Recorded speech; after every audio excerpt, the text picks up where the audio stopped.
gmail.com sevgili parta. Anhadine seni isteyip aşk şarabın içti bu yürek. Dine seni isteye öz yerinden koştu bu yürek. Önen ayda senden ölve kemmeğinden geçti bu yürek. Bu diyenim yar hakikat, bu ömürde her deme sen gerek, bir sen gerek.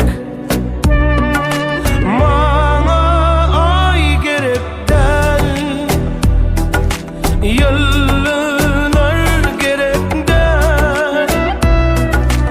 Ertirim dehemde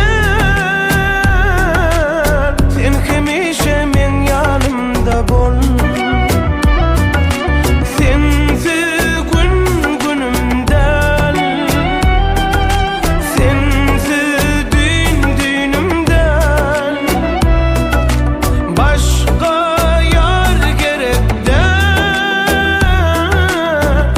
Hemişe min yanımda bol.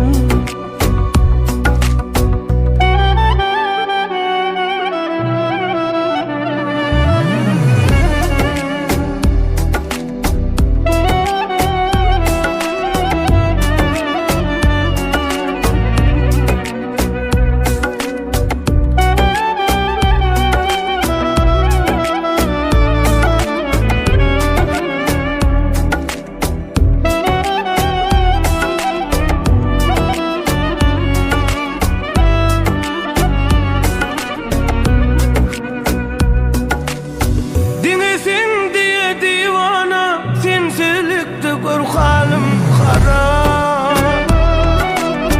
Bana dine sen dilinden, sözlerinden yar gerek cevap. Hiç kimde yok gül yüzünü, gözlerini yürek dur sorar. Sen benim için durmuşum da, bir benim için sevgin olan, okulmadık sırlı bir kitap.